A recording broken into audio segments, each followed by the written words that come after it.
Ladies and gentlemen, please welcome to the stage the Senior Advisor to the President of the United States, Jared Kushner.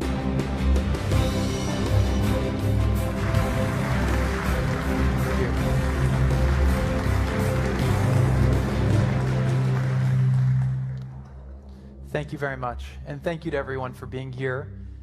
Before I begin, I want to thank our gracious hosts, His Majesty King Hamad, His Royal Highness Prince Salman, and His Excellency Sheikh Salman. I want to thank the Kingdom of Bahrain and the people of Bahrain for being such gracious hosts. When I came and visited with you and your father about a couple months ago in February and presented to him the way we were thinking about solving this conflict and the vision, he said, "This is great. This is exactly the thinking that we need in this region," and asked that we come back here and try to assemble a bunch of leaders to talk this through and to start framing it. And we've been very, very overwhelmed by the reaction we've received. So I really want to thank you, Your Highness.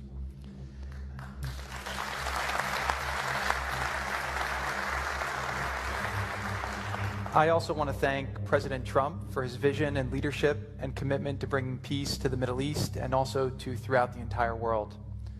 I want to thank Secretary Mnuchin for leading President Trump's delegation to this workshop and for all the amazing work that you and your team have done to help us make this a reality. I also want to thank everyone for joining us here today. The people in this room are not people who shy away from hard problems, and everyone here would like to see us bring an end to this Israeli-Palestinian conflict. The fact that so many global leaders and experts on investment came from all around the world shows that there is a serious interest, appetite, and willingness by the global community to help the Palestinian people if the right context can be created. For too long, the Palestinian people have been trapped in an inefficient framework of the past. The Peace to Prosperity vision is a modern framework for a brighter and more prosperous future. It is a vision of what is possible with peace. The conventional wisdom about the fate of the Palestinians is remarkably consistent. In meeting after meeting and conference after conference, I hear the same broken record of negativity about why progress is not possible. When I ask my counterparts why they continue to repeat these same tired talking points, despite no evidence that they lead to progress, they say, "Well, we've always said these things, and we've always done things this way." While politicians pay lip service, the world moves forward, and the Palestinian people continue to be left behind. We all agree on the following goals. We want to see peace, security, and prosperity for Palestinians, Israelis, and everyone else throughout the world. We want the freedom for people to worship without persecution. We want people to live together with dignity and respect, and we want to create better lives for their children and for future generations. We do not need to spend a lot of time discussing how we got here. We all know how we got here. Over the past decades, there have been many stops and starts in the Palestinian economy. Numerous well-intended programs, investments, and plans have been derailed by violence, political instability, and the lack of a resolution to the long-standing core issues of this conflict. To be clear, economic growth and prosperity for the Palestinian people are not possible without an enduring and fair political solution to the conflict, one that guarantees Israel's security and respects the dignity of the Palestinian people. However, today is not about the political issues. We'll get to those at the right time. The goal of this workshop is to begin thinking about these challenges in a new way. Let's try to view this conflict and the potential of the entire region through a different lens and work together to develop a concrete plan to try and achieve it. For a moment, imagine a new reality in the Middle East. Imagine a bustling commercial and tourist center in Gaza and the West Bank where international businesses come together and thrive. Imagine the West Bank as a blossoming economy full of entrepreneurs, engineers, scientists, and business leaders. Imagine people and goods flowing quickly and securely throughout the region as economics become more integrated and people become more prosperous. This isn't a stretch. This is actually the historical legacy of the Middle East, specifically of Gaza and the West Bank. It is a legacy of great cultures coming together as a center of commerce, innovation, and prosperity. At its apex, the commercial traffic on the desert routes through Arabia culminating in Gaza, was so dense that historians compared it to an army on the march. But in recent years, for much of the Middle East, and longer for the Palestinians, the only armies on the march have been armies. But in recent years, instead of building on a history of innovation and entrepreneurship, the Palestinians became the highest per capita donor aid recipients in the world with no plan and no end in sight. I might be in the minority, but I believe that this can change. President Trump ran on a very straightforward platform to keep people safe and to create the opportunity for prosperity in America and throughout the world. The last 2 years have been a lot of hard work, but by implementing his policies, President Trump has created the best economy that America has seen in a very long time, perhaps even the best we've ever had. Prosperity is not something that is given to people. Prosperity is something that is earned with smart planning, determination, and fortitude. The Palestinian people have these qualities: intelligence, strength, perseverance, courage, and great supply. Let's harness these strengths and create the opportunity for them to succeed. My direct message to the Palestinian people is that despite what those who have let you down in the past tell you, President Trump and America have not given up on you. This workshop is for you. The vision we developed and released, if executed correctly, will lead to a better future for the Palestinian people, a future of dignity, prosperity, and opportunity. You can change your course for the positive if we are willing to try new things and think outside of the traditional box. Peace can only be achieved if it comes with a pathway for people to improve their lives. One who is more hopeful and sees opportunity for his or her family will put energy into pursuing opportunity instead of blaming others for their current misfortune. That is why agreeing on an economic pathway forward is a necessary precondition to resolving what is a previously unsolvable political situation. Enormous amounts of money have been wasted on corruption, munitions, and conflict in this region. Imagine if that money was invested in infrastructure, education, workforce training, and healthcare. When we reached out to one Middle Eastern investment fund to attend this workshop, they politely replied that they didn't think they should attend because they don't invest in this region. That was exactly our point. We want people to be thinking about how we can create the condition to invest in this region. We need to bring change so that this region can become investable and as a center of opportunity, as opposed to an area that is written off and overlooked. So how do we begin to make this change? We need the right plan, and we need to create the right environment. While we endeavored to create the framework, the hope from this workshop is that we will be able to freely and constructively discuss the different ideas, get peer feedback, modify, and then ultimately finalize a vision as a globally supported plan. We are joined here today by representatives from the world's leading institutions. We're very fortunate to have with us the President of the World Bank, David Malpass. We're very fortunate to have the Chairman of the IMF, Christine Lagarde. Major donor countries, the largest companies, investment funds from all over the world, builders, innovators, job creators, capital allocators, and you'll be hearing from a lot of them over the next couple of days. I want to thank you all for being here and for expressing an interest in using your knowledge and capital, not just to create returns, but also to drive change in the real world for real people. This group has the ability to work together to create a historic opportunity for the Palestinian people and the people of this region. Some people have mockingly called this effort the deal of the century, but at its core, it is not just about making a deal. In fact, this effort is better referred to as the opportunity of the century, if leadership has the courage to pursue it. This is about creating opportunity for the Palestinian people. This is about creating opportunity for the people throughout the Middle East. If implemented correctly and competently, the economic plan I will go through now will lead to growth and better lives. To create this vision, we have drawn from the lessons of the most successful economic transformations of the last 75 years. We studied, along with the world's leading experts and thinkers and economists, Singapore, South Korea, Japan, Peru, Poland, China, and America. We took the elements that we thought could apply, and we tried to avoid the areas where we've seen mistakes and other attempts that people took over the years to try to implement these reforms. What we have developed is the most comprehensive economic plan that has ever been created specifically for the Palestinians and for the broader Middle East.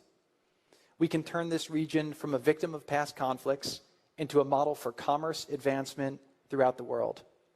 Over the next 2 days, I want us all to keep in mind the following question. Should we find reason to stay with the status quo, a broken system that favors few at the expense of many, or should we push together to find new solutions and fight for a brighter future filled with opportunity and hope? I know which one I want to choose. I appreciate you all embracing this challenge with me. The United States and President Trump are committed to finding a better future for the Palestinians, for the Israelis, and for the entire Middle East. By working together, we can reach our ultimate goal, which is a real peace that leads to prosperity. Thank you.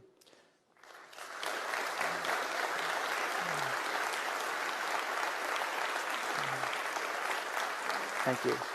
So I'm now going to transition over to the presentation. We released the plan, I guess, 3 days ago, and I'm sure everyone here has read all 140 pages of what we put together, every line item, but I'll give you just a quick summary of what we did.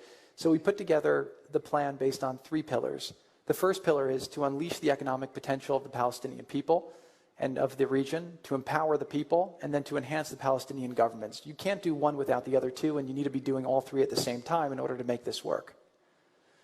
So if we implement this program, this is a very specifically designed program. We go down to the different projects. We've built it based on a lot of the work that's been done in the past. We believe over time that we can double the GDP of the Palestinians. We can create over 1 million new jobs. We can reduce the unemployment rate to single digits, and we can reduce the poverty rate by 50%. This is not an easy thing to do, but it's something that can be implemented. We've had this peer-reviewed extensively, and we have invited everyone here and everyone throughout the world. We've released this publicly to give us their thoughts and feedback.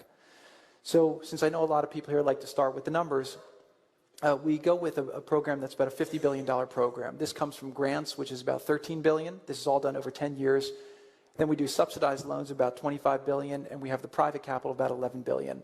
If you notice, the early years, we're heavy on the grants and figuring out how to get the subsidized loans more and over time, because we're trying to create the necessary conditions for people to be able to make this area investable. Right now, there's not a lot of private capital. There's not a lot of subsidized loans coming into this area because you're in a position where there's not the basic infrastructure necessary, and you also don't have the rules-based system that's necessary for people to invest. You know, an example is a lot of the leading Palestinian business people who we speak to wanted to be here tonight.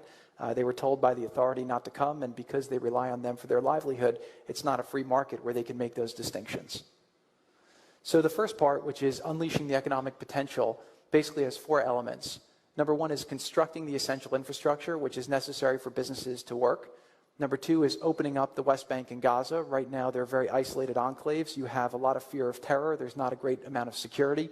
And because of that, the security's become very tight around the borders. Because of the tight security, I was talking to one developer, you can't get concrete in, you can't get a lot of goods in, and that makes the cost of living there much more expensive. Again, if we have a real peace and there's not a fear of people doing terrorism, then all of a sudden we can really thin the borders and allow for a much faster flow of goods and people. Promoting private sector growth, a lot of the historical aid that's been done here has been done to the government, and that hasn't necessarily created a private sector. We want to make sure that the private sector is empowered so that the wealth can really be distributed amongst the people, because that has not been the case to date. Then obviously strengthening the regional development and the integration with the neighbors. So we broke each of these things down into different categories, and we have, obviously the foundational things we need to do. We have the infrastructure, the roads and rails, the border crossing, the power, the water and wastewater, digital services, and then we went industry by industry for where we thought that the Palestinians could have a strategic advantage. I'm not going to highlight all of those. If you go online and you look at the plan we put out, we actually have a detailed business plan for how do you do each of these things individually, but I'll just focus maybe on the power to show you what we did. If you go to the West Bank and Gaza, right now the West Bank gets about 99% of their electricity from outside. So they're not really power independent. You have the ability to develop an ecosystem. They don't have the ability to do power generation. If you go in Gaza, they have one diesel plant, which right now doesn't even have the ability to get in the goods that it needs to operate. This would be about building new power infrastructure. We would convert the diesel plants to natural gas. We'd figure out how to get pipelines to get the necessary gas in. and we would figure out how to make them much more self-reliant. We'd also build out the power grid. Now, again, a lot of these investments people are unwilling to make because people don't want to put good money after bad money. They've seen in the past, they've made these investments, they've tried to help out the Palestinian people, and then all of a sudden, there's some conflict that breaks out, and a lot of this infrastructure gets destroyed. So what we have here is very detailed plans, and these are things that we can phase in over time, assuming there is a real ceasefire or a real peace, and there's the opportunity for people to start making these investments. So the next one is empowering the people. Having great infrastructure doesn't matter as much if you don't have the people to do the jobs. We want to be matching the people with the jobs that are available today and the jobs that will be available in the future. So the Palestinian people, as you'll hear from one of the speakers tomorrow, have one of the highest literacy rates in the world. That's due to a lot of the aid that's been done over the years, which has been good. But we want to enhance the education services to teach them a lot more skill-based training that will help them have better careers and better jobs. A lot of the employers in the region are actually not able to find the qualified workforce that they're seeking to do the jobs and investments that they want to make. So we want to strengthen workforce development, invest in healthcare, and then also improve the quality of life. That's part of the plan. So again, these are the three components. And I'll focus right now just on the educational quality. But each of these elements, if you go into the website, which is on the bottom, you'll be able to see that we have a very detailed plan built out for each one. But you have to do all of these things at the same time. You need STEM education. We focus on youth and women, workforce training. But I'll focus just on the educational quality. These are the different programs we've identified and the investments needed in order to help them catapult to a next level so that they can have a skilled workforce that's qualified to take on the jobs that will be created from all this investment. The third pillar is enhancing the Palestinian governance. Tomorrow we'll be talking a little bit about property rights, which is a very essential component for people being able to get loans, for people being able to have investments, but we need a better business environment. And, people are very quick in the Middle East. For the last 70 years, the unifying feature has been to blame Israel for a lot of people's problems. But a lot of the problems really should be looking at governance and the fact that leaders have often deflected blame on Israel for a lot of the own shortcomings from within the countries. If we can create a better business environment there, it will make it investable. So there's two major components that need to happen if people want to see better lives. We need to figure out how do we make it a safe environment, then we can actually have people willing to invest, goods going in, people flowing in and out, and then we need an environment where people know that if they're investing, then there won't be as much corruption, the money actually can trickle down to the people, and when people have property rights, then it actually works that way, and we'll talk about that more extensively tomorrow. One thing that I get asked a lot from people when I share this program with them is they say, well, okay, who's going to implement this, right? We haven't seen a lot of ability to implement something like this, and this is a major scale program. That's something we've studied very, very carefully, and if you look at the last 25 years, we have some very good examples, not just here, but in other places of where big programs have worked and been implemented. We've studied those, and we've tried to create a mechanism that's in line with those. And then we've also had 25 years of experience to see how money can be wasted, stolen, all different kinds of bad things, which we do not want to see happen. So we've envisioned creating a master fund that then can govern this, and we would release it in tranches. One of the things I like to say, maybe this is from my previous life in business as opposed to being in government, is we like to reward results. We don't like to reward efforts. And I think that that's a very important component. So what we would envision is that we would get commitments for this. We would make it in tranches. Then as you achieve different milestones of reform, then the next tranches will be released. This is one slide that I actually thought was very interesting, which shows that we're actually starting from a pretty strong place relative to peers. When I show this to people, they're actually quite surprised. If you go on the right side, you'll see that you have the West Bank and Gaza with a GDP per capita of about $3,000 per person. If you go to the West Bank, which is more governed right now, you have about $3,800 per capita. If you compare that to Egypt, it's $2,500, Jordan's $4,000, Lebanon's $8,500, Morocco's $3,000, and Tunisia's $3,500. If you go to debt to GDP, you have Egypt at 100%, Jordan at 94%, West Bank and Gaza are at less than half of that. So starting from a relatively strong place, that if we can start doing these investments, create a peace environment, create a good security apparatus, there is a ton of potential for people to really start rising in a very, very quick way.